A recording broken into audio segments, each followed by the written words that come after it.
I'd like to welcome Ninong Rai! Yes, hello po sa inyo. Marami po. Yan na yun. Yan may mga lamps na ganyan, goods yan. Again, dilinisin lang uli natin yung mantika natin para yan. Nasa gitna. Wow.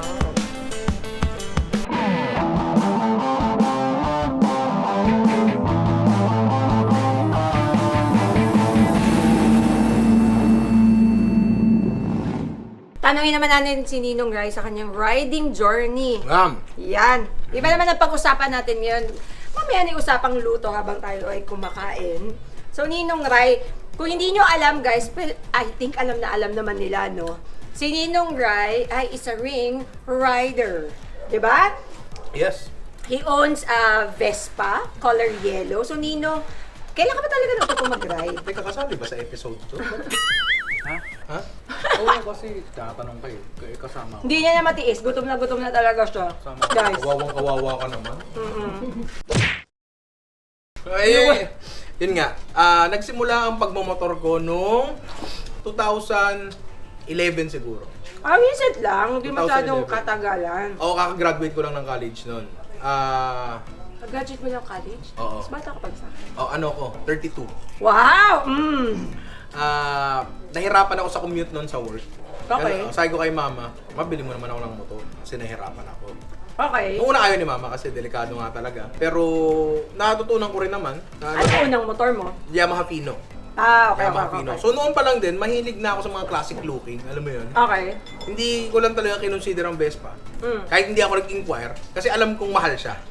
Hindi ko na in-attempt, hindi ko na tinangka. Alam mo yun? At that time, correct. Oo. Parang alam mo yung, ako sobrang bobo ko, di na ako mag-uupkat, babagsak rin naman ako eh. Parang, parang gano'n, Signline 500, alam mo yun? parang gano'n.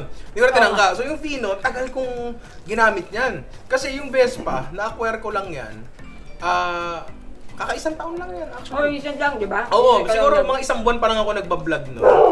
Tapos, hindi ko naman in-expect na ganito mararating nung vlog. Alam mo yun, hindi ko naman in-expect yun. So, binili ko lang talaga siya kasi gusto ko siya.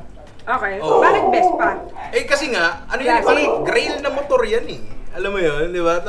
Lahat na mahilig sa classic, gusto ng Vespa. And yung scooter feels, walang clutch, alam mo yun, kasi hindi nga ako marunong mag-manual eh. Yung chill lang talaga, chill ride lang talaga. Yung Fino ko kasi dati, ginawa kong workhorse talaga yun. Kinakargahan ko na 70 kilos na karne yan, nakakargahan ko ng maraming kahon na chicken oil yan, talagang lahat kinarga ko dyan. Lahat ng negosyo pinasok ko at trabaho, kasama talaga yan. Pati lahat ng babaeng dumaan sa buhay ko, sumakay din dyan. Pwede na! Kumbaga, ano talaga yun, kasama talaga sa lahat ng aspeto ng buhay ko yung Fino. And yung sa Vespa, sabi ko medyo aalagaan ko ng konti. Okay. Diba? Parang ganun. Kasi hindi ko naman kakargahan na ng karne yan eh. Tapos na ako dun eh. Luna, mamaya na nga. Takot yung mga aso niya yung sa kanya. Hindi naman takot, nire-respeto. Wow! Ayun, basically, dun nga nagsimula yung Hilig mo. Oo, yung hilig ko sa motor. Dati, point A to point B lang talaga. Out of necessity lang talaga. Pero ngayon, di ba ginagamit mo na rin siya for, ride talaga? Yes, oo. Nung una kasi Leisure talaga, riding ba? oo, dati kasi hindi ko mag-gets yun. Yung idea nung magmumotor ka pagka layo-layo, anong enjoy doon? Tama. Kasi hanggat hindi mo na-experience, di ba? Hanggat hindi mo na-experience yung maintindihan kasi ang therapeutic niya pala. Ano yun? Galing ka sa magulong mundo ng trabaho mo, sa magulong Maynila. Wala kang makukuhang peace and quiet dito. Correct. Pag nagmumotor ka, once makaalis ka na ng Metro Manila, ayan na. Hindi, tsaka yung ikaw lang, yung parang kahit may kasama ka, may alone time ka Yes! Yung alone time mo, nasa Oo. loob lang ng helmet mo. Alam mo yun? Correct, Enough correct. na yun. Enough na yun. Tsaka aminin mo, nakakagwapo ang Vespa. Hindi, nakakagwapo ang helmet kasi hindi kita yung mukha ko. Yun yan. Mamaya na. Anak na. Nagugutom na rin si Luna, guys. Ito. Tempura. Doon. Lunaw. Ay, ang social ng mga aso dito. Nakakapag-tempura. Nakakain ng A5 Wagyu yan eh, no? Grabe, level up. Mm. Siguro pag pinakain mo to ng iba, Wala. ew, what's that? Anyways, going back. Nakikita mo ba yung sarili mo na magbibig bike? Oo, definitely. Kasi hindi lang naman to for pleasure eh. Oo. Ang ginagawa ko, ito na rin yung trabaho ko, Okay. basically. Doon sa mga luma kong vlogs, meron doon, nag-ikot ako sa Metro Manila, Yes. hanap ng Paris, punta kayong Pampanga, naghanap ng sisig. And gusto ko pang lumayo. Gusto ko pumunta ng Bicol, siguro. Wow, Baguio. magpi-Philippine loop ka ba? Alam mo yun? Oo, nakikita ko Oo. yung Philippine Loop eh. 3 linggo yun eh, di ba? Oh, depende kung gaano ka daw kabilis. Merong gumagawa 1 linggo. 1 linggo, Philippine Loop? Oo, gano'n. Hindi naman siguro kasi gusto kong magtagal sa isang lugar. Oh, para ma-appreciate Para ma-appreciate mo, diba? malaman ko ano ba yung mga pagkain nila Oo, doon. Diba? correct. Ngayon kasi pwede mo naman i-google ano bang pagkain sa Baguio or sa Bicol region. Pero iba pa rin kasi talaga yung nandun ka. Correct. At di ko yun magagawa pag di ako naka-big bike. Kailangan ko ng high displacement para makapag-expressway. Wow, so makikita na natin si Ninong Rai sa highway. Sana. So pag nag-big bike ka, classic pa din. Yun Sana. talaga yung gusto mo. Sana. Oo. Oo. Kasi ang gusto ko talagang motor na kunin is yung Rebel 1100 with DCT. Kasi nga tulad sinabi ko kanina, daw marunong mag-manual. Oo, yes. Oo. Kinakwento niya rin yan sa amin kanina. Oo. Gusto kong matuto. Gusto ko kasi bubukas yung options ko dyan eh. Pag natuto Oo. ko mag-manual eh. Pero siguro wala pa ako sa proper headspace para gawin yung bagay na yon. So yun nga, yung DCT kasi basically automatic siya. Automatic siya, parang gano'n. Pwede siyang semi-automatic, pwede siyang matic, parang gano'n, di ba? Mamaya na kasi. Bitin daw yun. Papaluin kita. Bitin yung binigay. Ayun nga, and gusto ko siya kasi classic looking cruiser type. Mababa lang siya. mababa. Nakaapak ang dalawa kong paa. Importante talaga yun. Alam mo, parati ko sinasabi yun. Yung iba kasi, especially pag newbie rider ka, gusto nila yung nararamdaman nila yung floor Mas stable talaga. kasi. Oo. Oo. Tsaka pag malalaglag ka, Mm-mm. mas mabilis kang nakakaano. Yes, kaya mo. Naka-intimidate Correct. talaga ang mataas na bike. Oo. Totoo lang. Diba? Totoo. Pero so far, ano na yung pinakamalayo mo with the Vespa? Pampanga. Okay. Or yung sa Marilaki. Marilaki. Wow, tumitwisty ka. Medyo bumibanking-banking. Nagulat ba si- nga ako eh. Si Ninong Rai? Hindi ko alam na gano'n pala doon. Hindi mo alam na may bankingan. Oo. Kaya sabi ko, hindi. Ano lang to, normal riding lang to. Ayoko ma-aksidente dito. Oo. Pero hindi pala. Hihingin pala ng Marilaki na kumihit ka. Alam mo yon? Wala kang Wala kang magagawa. choice. Wala kang choice. Talagang Correct. bebanking ka talaga kahit ayaw mo. Hindi, tsaka kahit hindi mo nararamdaman. Oo. Hindi mo talagang, ay, lumiliyad ka. Lumigilid pala ako. Akasaya ko na, hindi, safe lang ako. Chill lang ako. Oo. Ay, kailangan pala. Kasi kung hindi mo maililiko. Correct, Hindi mo maililiko. correct, Parang correct. isaw ng manok yun eh. Di ba? Oo. Kailangan talaga. Pero enjoy doon. Ang lamig, ang presko, daming tao, alam mo yun. Tapos parang buhay na buhay yung environment. Buti nung pumunta kami doon, wala masyadong yung mga magugulo. Oo. Buti na lang. Buti na. How about yung may mga instances ka ba na mga oh no moments? Alam mo yung pag konting biglang, ay, ano ka na ba? Na, Aksidente? Oo. 15 times. 14 dun sa Fino, isa dito sa Vespa. Grabe. Oo, medyo takaw aksidente din talaga ako. Oo. Medyo takaw aksidente. Yung pinakamalala ko sigurong aksidente. Well, malala siya kasi nakakatakot, pero yung injuries na nakuha ko doon halos Minor wala. lang. Wala, Oo, as in oo. zero. Nasa Delpan Bridge kami noon. Unang sahod ko ata sa hotel yun. Hindi pala unang sahod. Ano yun, basta kakasahod ko lang noon. Tapos kakakuha ko lang ng Fino. Siyempre, excited ka, bago motor. Correct. Binilang ko na accessories yan. Ang dami, yung mga uso dati, fog lights, Oo. mataas na windshield, alam mo yun, bagong emblem, ganyan. Binila ko lahat yan. Yung isa kong cut-off, inubos ko. Pag uwi ko, nasemplang ako. Hindi lang ako basta nasemplang, naipit yung motor sa ilalim ng truck. Okay. Oo. Tapos ako, mga 15 to 20 feet ako away from my motorcycle. Pero wala akong kahit anong injury. Hindi ko alam kung tumalsik ba ako, gumulong ba ako. Wala kahit ni isang Hindi mo gas-gas, wala. matandaan. Hindi ko na Okay. maalala kung paano, lumipad ba ako, binuot ba ako ng anghel. Ewan ko, hindi ko talaga alam. Pero yun nga, yung motor ko doon, talagang wasak yung mga accessories. Oo. Talaga. Yung motor, okay naman siya. May mga nasira lang na flarings, ganyan. Pero functional pa naman siya. Pero ang sakit sa loob ng Oo. Yung sa... Pero ang maganda doon is that didn't stop you from riding. Ay, hindi. Diba? Oo. Meron yung isa, malala rin to. Ito yung malala in terms of injury naman to. Okay. So, lumipat muna kami dito sa office kasi ang init sa labas. Medyo kumakatas ang pawis ko. No? Pero yun nga, ang malala ko aksidente was yung sa Quirino. Papasok ako sa work nun. Tapos, may dumaan na bata. Bebenta na Sampaguita. Yung bata talaga. Oo, yung kalsada, mabuhangin, mapebbles, ganyan. So, syempre, preno ko. Oo. Talagang dumulas talaga ako, gasgas yung motor ko, tapos yung mga typical na sugat dito, tsaka dito, yan. Tapos, nagpadala ako sa center, first aid lang. Nagpadala ako sa center, diretso pa ako pasok sa work nun. Tibay. Oo, pagkapasok kasi malala yung araw na yun eh, kasi may kami nun eh. Late kami matatapos, tapos maaga kami kinabukasan kasi meron kami 1,000 packs sa breakfast. Ang hirap nun. So lahat talaga kami kailangan na nandun kami. So, pagdating ko sa hotel, syempre, diretso ako clinic, tanggal nung gasa sa akin dito. Sabi, sino naglinis sa'yo dyan? Ako, yung center po, bakit po? Eh, may mga bato-bato ka pa sa laman eh. Sabi gano'n. So, nilinis, kinuskos. Parang mas masakit pa yung linis kaysa sa semplang mismo talaga eh. Oh. Tapos pinauwi nila ako. Kasi, pinipili kong pumasok kasi nga alam kong mahalaga yung araw. Kaso sabi nila, wala kang pang nararamdaman ngayon pero bukas yan. And true enough, kinabukasan niya, sakit ang buong katawan ko. Tsaka, yun. Tapos mga ilang araw ko hindi pumasok nun. Mga 3-4 days siguro. And after nun, pumasok ako, tapos pag naiinitan sa kusina, kumikirot yun. Kumikirot yun, tapos ano pa yun? Binabalutan ko pa ng tissue, tapos cling wrap. Hindi rin pala nakatulong, tiis-tiis talaga.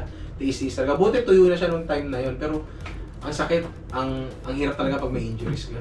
Pero at least, nag-ride ka pa rin hanggang ngayon. Oo naman, oo Diba? naman. Ingat na lang din talaga. Yun. And speaking of ingat, ano bang maipapayo mo sa mga followers mo at taga-subaybay mo na true enough din ay meron at merong mga riders dyan?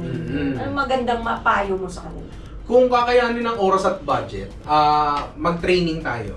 Tama. Mag-training tayo. Kasi minsan akala natin, dahil marunong tayo mag-bike, napapatakbo natin yung motor, nakakuha tayo lisensya. Okay na. Okay na. Oo, Diba? tama. Pero hindi ganoon ang kaso eh. Diba? Maaaring napapatakbo mo yan, pero tandaan mo, pag nagmumotor ka, hindi lang ikaw ang kinoconsider mo. Pati yung mga tao sa paligid mo. Yes, And agree. mas mahalaga yun eh. Diba? Totoo. Nananahimik sila, ma-accident sila dahil sa'yo. Oo. Diba? Wag ganon. So, isa pa doon, syempre, gear. Alam natin Importante. hassle kasi ng gear minsan, aminin natin. Oo. Pero Forma kasi, is life daw. forma is life, diba? Pero pag may gear ka kasi, well, maiiwasan natin yung mga ganyan. Correct. Diba? Or kung magkaroon ka man ng aksidente, hindi masyadong malala. Diba? Kung naka-gear ka nun, malamang ay gas-gas lang ang inabot mo. Gas-gas lang, yes, oo. Tsaka konting bugbog siguro, pero hindi Oo. malalim. Hindi malala. At higit sa lahat, maliligtas ka. Yung mga Tama. knee pads, sapatos, Oo. elbow pads. Huwag yung mga ganito butas. Wag yan, wag yan, Pang-interview lang to, Yan. guys. Padded jacket pag long ride. Tsaka higit sa lahat, magandang klaseng helmet talaga kasi Kalidad. yung quality ng helmet mo, yan ang basically quality na binibigay mo sa sarili mo kasi buhay mo yung ulo mo eh. Totoo, Diba? totoo. Pag hindi maganda helmet mo, parang sinabi mong hindi ka rin worth, saving. Parang Oo. ganon. Hindi kasi yung iba kasi, syempre, naiintindihan natin guys na nagtitipid. Di ba? Hindi naman lahat ay nakaka-afford. Pero Oo. guys, ang isipin nyo lang, kaya naman naging mahal yung mga helmet na ganun, ay dahil yung kalidad niya ay syempre nasa mataas na level din. Kasi, di ba, yan yung tama si Ninong eh, yan yung magsisave ng buhay nyo. Kasi ang unang-unang tatama naman dyan ay ulo mo. Totoo. Di ba? Ang daming mga may brain damage. Yes. And all, kaya importante yung helmet. Kaya nga, nasabi mo kanina, di ba, kapag ka na-aksidente at tinamaan na yung helmet mo, huwag mo na gamitin. Oo, one-time use lang yan. One time use lang. lang yan. Kapag ikaw na-aksidente, Totoo. na-compromise na yung... Quality, safety, lahat Yes, na. yung helmet mo. Wala na yun. Magpasalamat ka na sa kanya at niligtas ka niya, pero huwag mo Totoo. nang gagamitin ulit. Oo, hindi siya hindi siya yung talagang multiple use Oo. kapag na semplang ka na. Sa Kaya nakaisa pa, hindi na pwede yun. Kaya pag may gas-gas ang helmet, hinuhuli yun eh. Oo. Hinuhuli yun eh. Pag kita ang damage yung helmet mo, alam ko hinuhuli yun eh. Di ba? Oo. Tsaka yun nga, yung good quality helmet na komportable ka, safety, tsaka yung forma rin. Tulad nito nga, yung binigay nila sa akin dito. Very sleek, di ba? Very sleek yung design ng helmet. Itim lang siya. Ano, kahit anong motor, babagayan yan. Kahit sa Vespa, bagayan, di ba? Tapos modular, di ba? Komportable, tulad sa mga tao ko, medyo malalaki ang chest, di ba? Kasyang-kasya hindi yan. nahirapan si Nino kanina paglagay niya eh. Oo, hindi, totoo. Kasi ang mga helmet na inaano ko, ang hirap marap ng helmet ko, kahit minsan, ganda-ganda ng helmet, gusto kong bilhin. Hindi kasya sa akin eh. Pero pag modular, wala, pasok mabilis. yan, oo, diba, pasok talaga yan. Pwede rin pag mainit, taas mo ng konti, may protection pa rin naman yan. Pag hindi, Correct. pasok na tayo, talaga nakababa yan, di ba? Tapos yung maganda yung features yan, may ano siya dito, tinted na Visor, visors, meron pa yes. dito sa, meron pa rin, Yan! ayan, di ba? So, okay ito yung mga gantong klaseng helmet, tulad ng Spider na to, diba? Kasi, mahalaga yan eh, mahalaga Oo. talaga yan eh, di ba? Eh, Totoo. di mo alam, minsan, nag-enjoy ka kasi, hindi ko nakikita, mga Oo. sombrero lang, hindi nag-helmet. Oo. Enjoy, ang lamig, di ba? Correct. Hindi, kasi mainit talaga. Mainit. Totoo naman. Mainit talaga Mainit helmet. talaga. Mainit talaga helmet. Eh kaso, malay mo, yung presko mong ride, baka huling ride mo na yan. Huwag naman sana. Huwag naman sana, di ba? Kaya safety rin. Masarap tong ginagawa natin, tong hobby natin. Pero yun nga, ingat tayo kasi dahil nga masarap siya, gusto natin siyang gawin ng matagal na matagal. Oo, correct. Kaya ingat. Oo, tsaka alalahanin nyo guys, especially sa mga nanonood, na isipin naman yung mga pamilya na uuwian nyo. Yes. Diba? Huwag nyo Tama isipin yun. yung, kailangan mabilis ako, kailangan abutan ko sila, kailangan bumengking ako, kailangan, diba? Isipin nyo rin guys na dapat kontrolado nyo, diba? Kung medyo gusto nyo pumitik-pitik, siguro make sure na safe yung daan, Yes. Oo. walang tumatawid, katulad ng nangyari kay Ninong Rai, diba? Kung wag nyo isipin yung sarili nyo, isipin nyo rin po yung mga tao na posibilidad na nasa environment habang nagra-ride kayo at yung mga loved ones na uuwian nyo. Yun ang mas mahalaga talaga. Importante. Yun ang mas mahalaga talaga.